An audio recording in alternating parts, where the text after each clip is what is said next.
And welcome to a brand new week of Capital Talk, a program we hope will have an impact on the future of Kenya. Now, more than ever, I'm Jeff Koinange. Now, once in a while in this town, I tell you, we get a treat. And a bigger treat is when a guest comes to town to perform, for instance, and they end up on the bench. This past weekend, my guest performed at the Bomas of Kenya, courtesy of Alan Murungi and the folks at Sierra. I tell you, this was a one-off, and if you weren't there, you missed a treat. But we go back with my guest because 49 years ago, he was born in a place called Athlone in the Cape Flats in Cape Town, the youngest of a family of 12. Started performing when he was 5, became a superstar when he was literally 7 years old. Remember, those were during the days of apartheid. Blacks, whites, Indians, coloreds could not mix. He was the first black to get his music played on a whites-only station. Think about that. He left the country, has been living in the UK and the US for many years, literally as an expatriate. Keeps coming back every now and then. He has more than 20, count them, 20 albums to his name. I have at least a dozen of them. Almost lost count, but I tell you, this man, I could listen to him all day long. Amazing man, and he just loves life. And he loves God.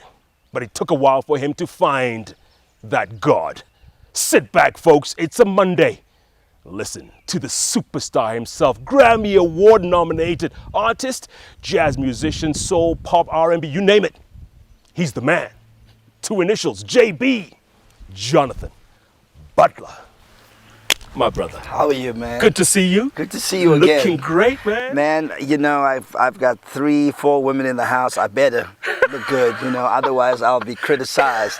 You know, I gotta tuck my tummy in, I gotta go to the gym, I gotta watch what I eat, watch what I drink, so I try to keep it together, man. And you're still making albums. I'm still making records, man. Thank God for that, you know, thank God for that. As a matter of fact, when I was 12 years old, I guess I kind of prophesied to myself, low did I know I was prophesying back then, that I will never be without a record deal. So it's interesting, it's like, we're coming up over 20 albums and been doing it for so long. I'm very grateful to be still in the business, you know. All right, let's go back now, John. Let's go back. Cape Town, Athlone. I've been to your mom's house. Yes, by the way, I you know, remember. God rest her soul. Yes. You're 5 years old, and we're talking during the time of apartheid. Yeah. So separation, you can't mix, you can't do this, that, the Yes. other. Did you know you could sing from when you were 5? Did you know? There was definitely that spirit inside of me because music was all around me. I mean, music was, you know, we were a poor family, but the one thing that was rich about the family was the music. And so there was always music. And the thing is, I would sing to myself and on the streets among my friends, but I would never sing in front of my family. I don't know why, but then, you know, and then, you know, we would have the fire at nighttime to keep warm before going to bed. And so there's always somebody playing and singing and harmonizing. And this particular time I harmonized with them. And that's when everybody sort of, you know, rolled their eyebrows and said, wow, we have another singer in the house. Yeah. And they started putting me in the family concerts, you know, the variety shows and stuff like that. And I was actually incredibly shy. In the very beginning, I was very, very shy. But I could belt it out. You know, the shyness would leave once I start singing. Yeah. And then, you know, once people started throwing money on the stage, that was all I needed, confirmation. I found my profession. And the money helped pay for food, right? The money was, you know, as I grew up and learned more and more and more about what our circumstances were, meaning that we grew up poor, lived in a shack with an outhouse and running. Well, my mother was the only one working because my father had emphysema. You know, it just became something natural for me to give my money to my mother. And so I supported my family. That's all I knew to do. Yeah. You know, I never knew anything about saving money. What I'd known was to give the money to my mother so we can eat. We can, you know, we can have a roof over our heads. Okay. Yeah. So how were you discovered? I would say I was really discovered in that Butler yard, but I was discovered through this gentleman whose name was Fred Langford, and he had a play called The Golden City Dixies. And I won this particular contest, which was a contract, you won a contract to tour with the Golden City Dixies, which was very much a big deal because there was the African Follies, there was King Kong, and then there was the Golden City Dixies. And it was a huge cast.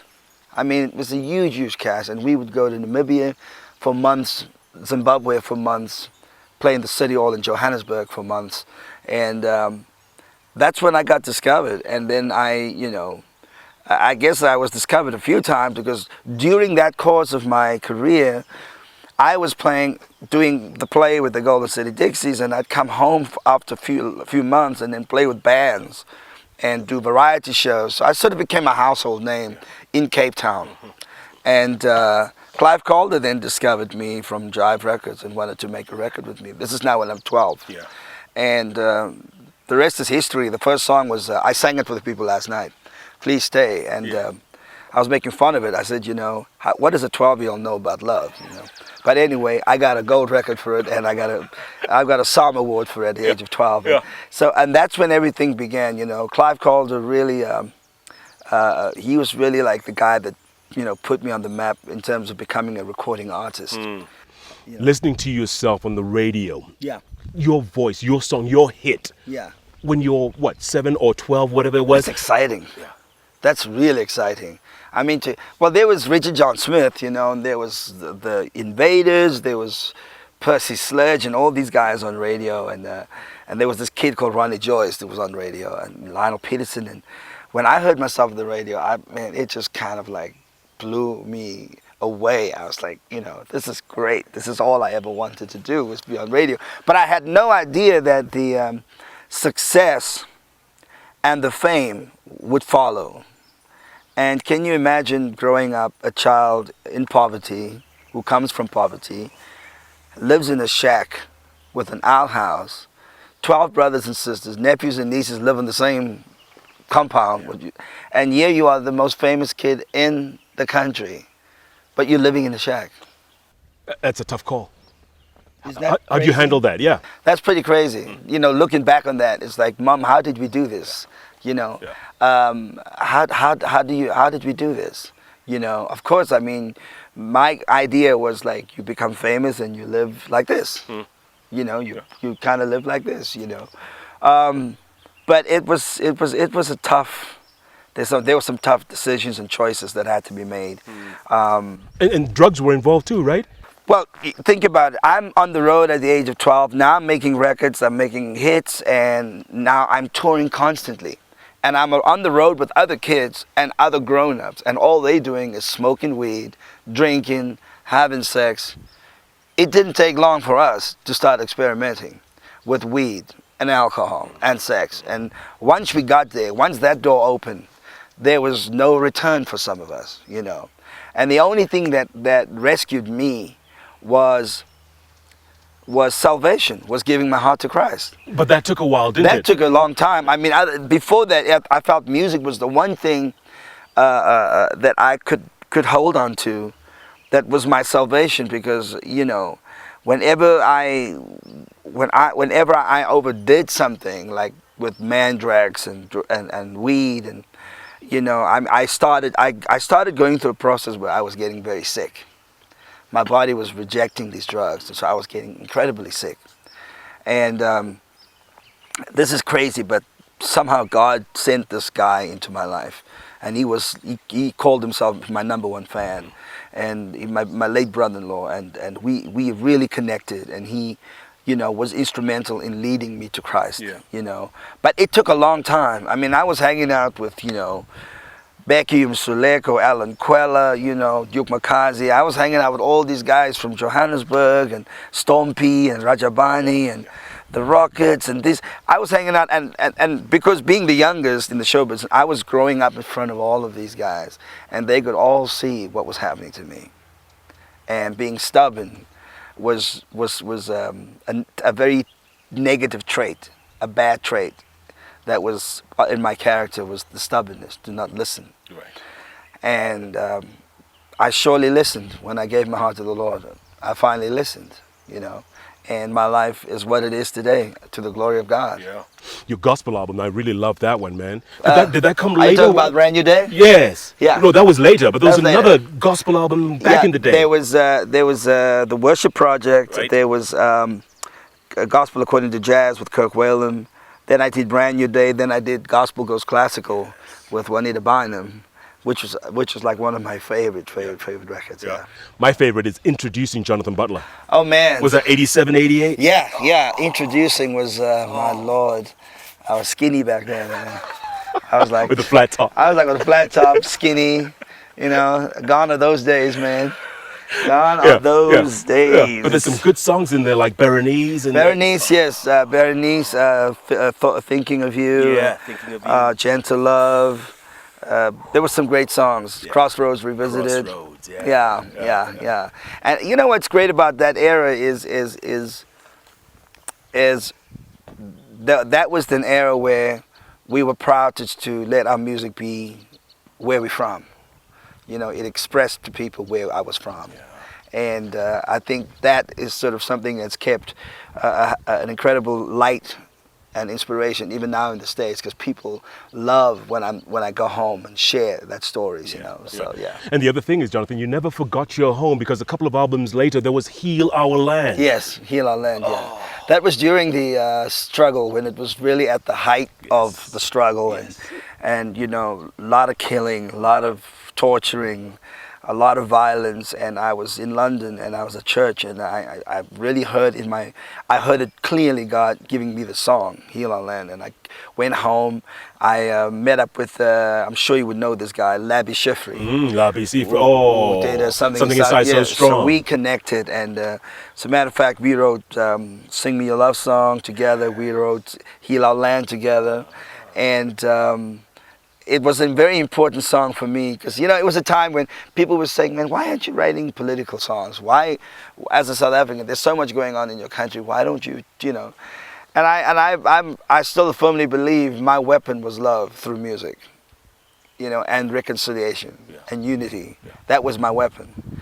For President Nelson Mandela, he had a different weapon. For Bishop Tutu, he had a different weapon. We all have a weapon that we have to use to make our statements with. So music was mine, you know, and to avoid politics. But these days, you know, you can't avoid politics. It's staring you in the face every day. And so therefore, you got to vote. Yeah. You know, if you want to make a difference in something, if you want to change something. So I'm, you know. Yeah.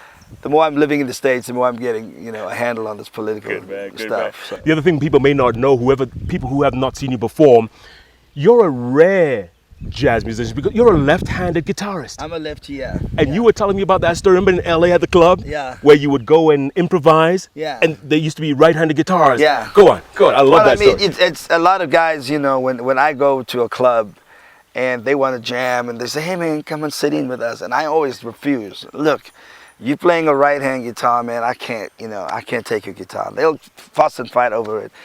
In the end, I'll just grab their guitar and turn it upside down. And the guy would like, what are you doing, man? What are you doing with this thing? I said, just wait. And then I'll start playing it upside down, you know, and they'll all freak out. Like, is this guy retarded or what's wrong with him? You know, and then I'll just kind of laugh silently and say, I remember Paul Jackson Jr. giving me his guitar at a jam session. Yeah, man, play. And I said, looked at it like, what? Then I started playing it. And I got so excited, I busted his string. And when I busted the string, I just gave it back to him and walked away. It's like, no, that's it. That was the end of the jam session. Oh, you know? man. I want to talk more about that. And later on, you will jam a little for us, won't you? I'll play us something. Absolutely. Yeah. And I want to talk about, what's it like coming back to Africa each time? Because, you know, you've traveled a lot. The last 6 weeks, you've been on the road. Uganda and then LA, Cape Town. You're back and forth. What's it like still traveling? Do you ever get tired of it? And these albums, man, do you ever get tired of writing, man? This message. Let me talk about Africa for First, let's take a break. I want to take a break, my brother. Okay, Good stuff. Yeah. Whoa! It's only Monday, folks. And by the way, we're at the house of Wayne and Karen, in case you didn't notice. And we're jamming with the jammer himself, JB Jonathan Butler. It's real superstar, folks. What a treat for a Monday. Plenty more after this break. Don't even think of going away. The Bench is back in a moment.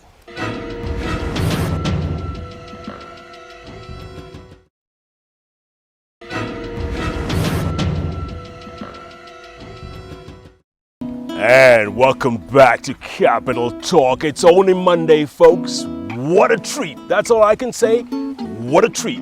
We're at the house of Wayne and Karen, and we're jamming with my man, this Grammy Award-winning artist. I tell you, 20 albums to his name, still playing, still going strong. Originally from South Africa, living in LA, touring the world.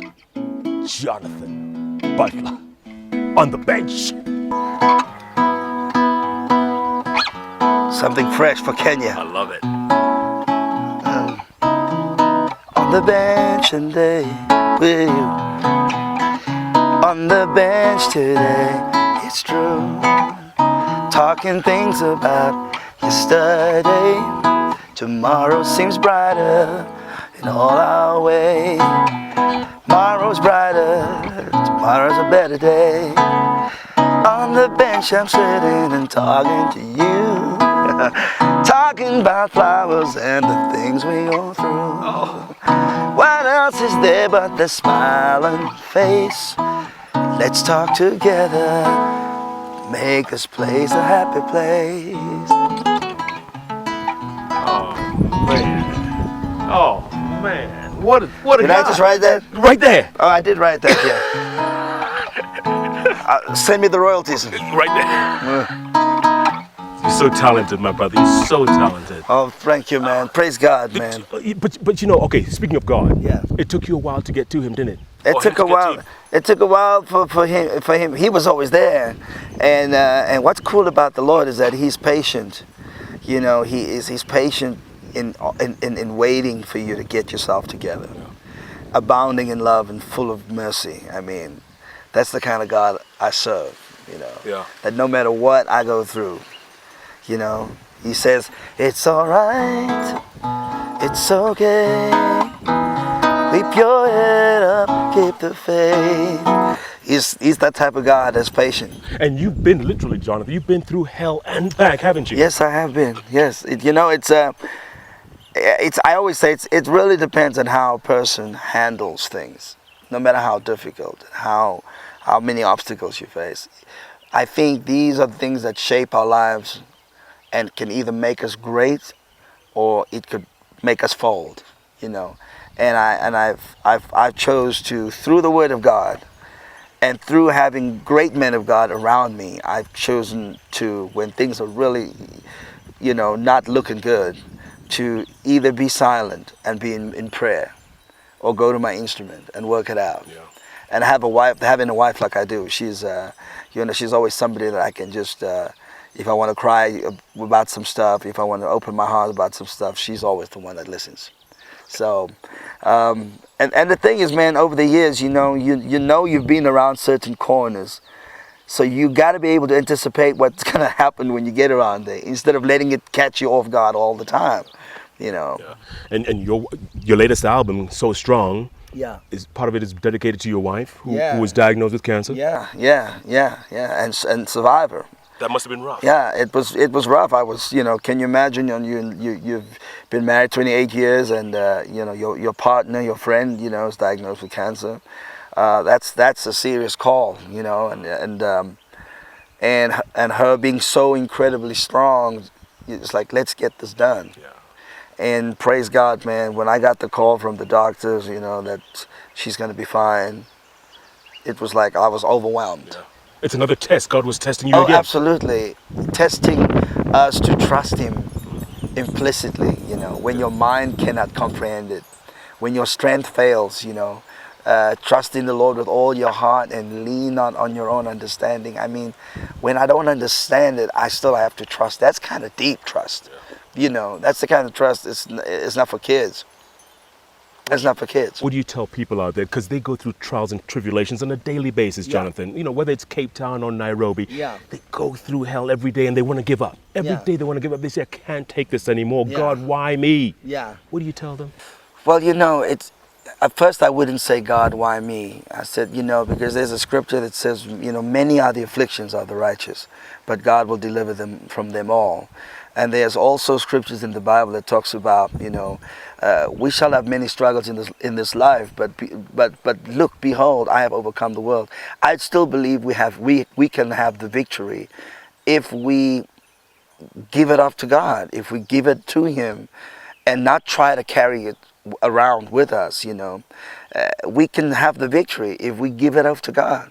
You got to give it up to Him, because I mean, listen, there's some things especially when when you have children, when you have kids, they're gonna challenge you on so many levels. And that's when you have to, that's when all I got to say is, man, I got to give it to God. I got to release you to God because you're wearing me out. You know what I'm saying? That's what I think, man. It's like when something's become so overwhelming, you got to release that to God. Because what does it say? It says, take my yoke upon, take my yoke upon you, but for my burdens are light. Learn of me. My burdens are light, So, I mean, if Jesus is saying, look, give it to me, I'll take it. Yeah. What are we doing? Just give it up, because if we're carrying it around, man, we are just carrying some extra stuff that we don't need to do. So Strong is also dedicated to your mother? Yes. Wherever she is right now, how do you think she's feeling about young Jonathan? Her last few months, I had the privilege of I had a blessed time with her because I was able to take her shopping, went out to lunch with her in Cape Town, and she's never seen a mall, so that was like a wonderful experience seeing her in a mall. We're sitting at a sushi bar. She was like, "Why are you eating raw fish? What's this raw fish stuff? And bought her some clothes, bought her some furniture, and I was playing in Dubai with Dave Cars, and then I learned she had passed away. And I was at peace about that. I had a great sense of peace over my mother's struggle with Alzheimer's, because it was very progressive in the last days. It was incredibly progressive. So I think, our parents would be very proud of us, that we remain steadfast and committed to each other, and committed to the call. I think I'd be proud of my kids. What was it like performing at Bomas of Kenya last night? Man, the performance last night was insane. It was like I said to you earlier, I felt it was a night of outpouring. I didn't know I knew there was a spirit of expectation there, but I didn't know once I started playing that there was going to be this outpouring. Like I said to you earlier, it's like virtue. It was like an impartation, like I left a piece of me in Nairobi that I'm going to have to come back to get. So that was, that being said, I cannot wait to come back, man. Yeah. I think the people in Nairobi love God, and that's like, I could feel it in the air. That's when I got off the plane. The first thing I asked was like, is there a church that I can visit, Is that right? That's the first thing I said, is there a church I can go to? Yeah. Were you surprised that people know your songs, people know the lyrics, and people know your albums? That just means that these people are old. Like me. We definitely showed our age last night, you know what I mean? It's like, oh my God, all these people have made all these babies, with these songs that I wrote, But it was electrifying. It was electrifying. It was like, it's like playing in Africa. It's like there's nowhere in the world that the feeling playing is like unbelievable. Because in the States, the challenge is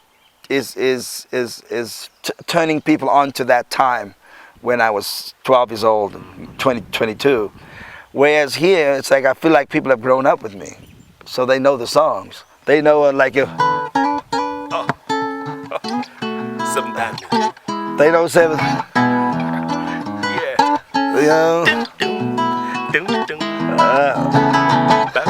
So to hear people sing it was like, oh my God, they actually singing instrumentals. This is like a rock and roll gig, No, we had a blast last night. Yeah, we had a blast last night. Yeah. Look, there's some what we call local artists, celebrities, who make one album and they think they've made it. Right. You've made 20 plus, Jonathan, and you're still playing, and you still go to the studio, and you still go on the road. Yeah. What advice would you give people like that, Jonathan? Because they think they've arrived. Well, that arrival thing is an illusion, because that bus has not stopped yet, And I think, first of all, an artist must have a vision. They must have vision, and they must be like they must be able to reinvent themselves, you know. And I think to me, it's the love for the music that's where it started for me. I love the gift. I respect the gift that God has given me. So nurturing it and becoming skillful at it. The Bible says your gift shall make room for you and bring you before kings. So the more skillful I become and the more I commit myself to it, there will be a future for me in it. There will be a future. But if I'm just in it for the glory of it, I'm not going to last. So for all of the artists out there that's in this for the glory of it, the money dries up really quickly. And so does the fame, you know. And so, you know, keep your feet on the ground. Just, you know, walk humbly.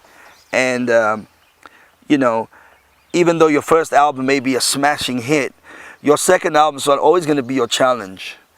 And, you know, one of the things that is also a difficult thing for artists to kind of work out is, when you think of yourself as a formula artist, you know, you sort of become the Kentucky of, you know, or the cheeseburger of music. Yeah. You Flavor know? of the month. Flavor of the month. But if you just want to be an artist, a musician, creating good music, and, you know, and giving your fans what you would eat, you will have a sustainable career, you know. So I kind of stay away from the formulas, you know. Like today's Kwaito, today's hip hop, this, then, you know, and then it's this hip music, and then, you know, it just doesn't last. And you know, if you can still play, you know, no woman, no cry. Twist of Mama. Beautiful. No woman, no cry. I mean, you can still sing that song today, and a young kid will be inspired by that. They'll go like, who's that? You know, you say, no, it's Bob Marley. Where is he? Well, no, he's gone. But he wrote timeless music. So I think that's what we got to try and get the young artists to see, is their power and their future is going to be in their writings, you know, and try to stay away from the formulas, and you know, and keep it more on an original level. Yeah. You are coming back, aren't you? Man, listen, those guys that are listening to us over on your left side, they better get that plane ticket right now, because, you know, I mean, I can just leave the clothes in the room. You know, I got more clothes at home. You're coming back. I can't wait to come back, man. I already posted on Facebook this morning. I said, you know, I can't wait to come back to Kenya and experience even more with my family. You know, and really get to do Tanzania. I'd love to do that. I'd love to do Kenya, Uganda again, and Zambia. You know, and really do a going home tour. You know, or a coming home tour. Yeah. I'm going to do something I haven't done this show before. I'm just going to let you play out the show, because what more can be said, folks? Jonathan Butler.